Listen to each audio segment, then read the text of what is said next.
H.R. 4855 establishes an annual award at the Department of Labor for employers, both private and public, with policies that contribute to work-life balance. Today, if a child is fortunate to have two parents, most of them work outside the home and commute long hours. And in a single-parent home, it's almost certain that this is true. So balancing work and family is a very real challenge for millions of workers in this country and is extremely important to their children. Many years ago, when I was a working mom and before my children were parents themselves, I worked full-time outside of the home. It was a struggle. It was a struggle on many levels, but it was particularly a struggle to meet both the needs of my family as well as the responsibilities of my job. My job was that of a human resources manager, so I was absolutely aware that many of my employees were going through the very same things that I was. Unfortunately, that was at least 30 years ago, and today, nearly every parent is under these same pressures, and men as well as women are desperate for work-life balance. One of the main reasons I ran for Congress over 18 years ago was to fight for working families. I was a new member when we passed the Family and Medical Leave Act, and I knew what an important step we were taking, particularly for working women, to provide job-protected family and medical leave for certain workers, even though it was unpaid.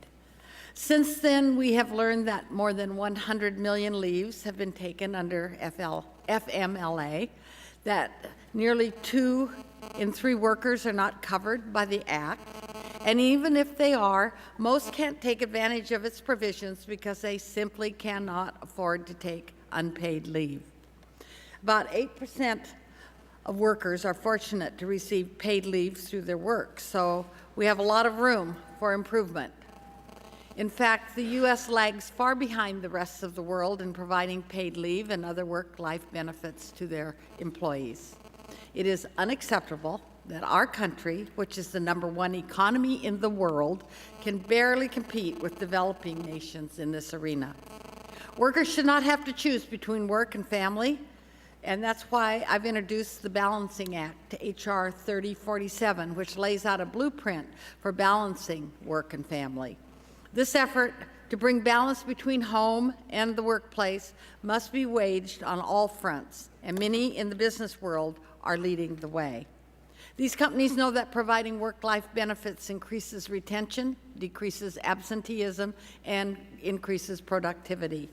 And through recognition awards by such entities as Working Mother Magazine, along with Alfred P. Sloan Foundation and the Families and Work Institute, employers are encouraged to assist their employees so that they can bridge the challenges of work and family by adopting good work-life balancing policies.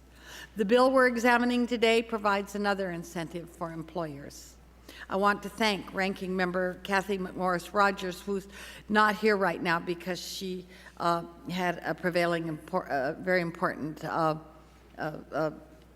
meeting, an appointment, but we have Joe Wilson in her stead. But Congresswoman McMorris Rogers has been invaluable in assisting in the drafting of this bill.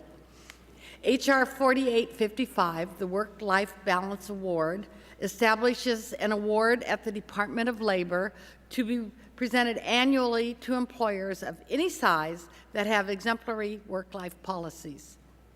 The bill also sets up an independent board appointed by the Secretary of Labor based on recommendations from Congress to develop criteria as well as the applications process.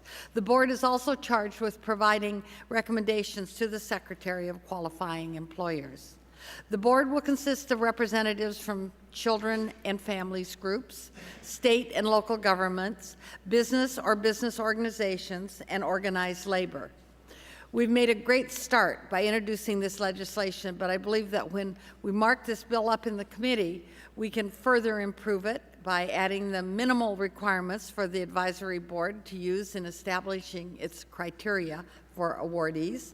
For example, the bill should identify certain work-life practices on which employers would be measured. While I don't have an exhaustive list, these policies could include paid sick leave to care for oneself or a sick family member and for the birth or adoption of a child, time off to attend children's extracurricular activities and school conferences, telecommuting, job sharing, and on-site child care. Those are just examples.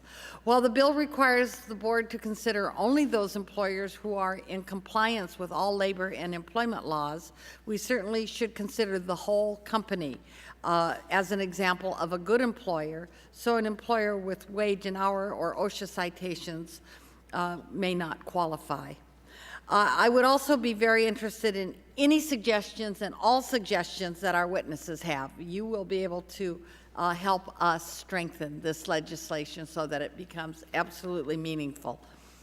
Creating an award at the U.S. Department of Labor is important for the reason that we can send the message that the federal government supports and encourages work-life balance. This award, however, is not intended to supplant other awards, but to complement ongoing efforts. So again, I thank you for coming. I look forward to hearing from our wonderful witnesses.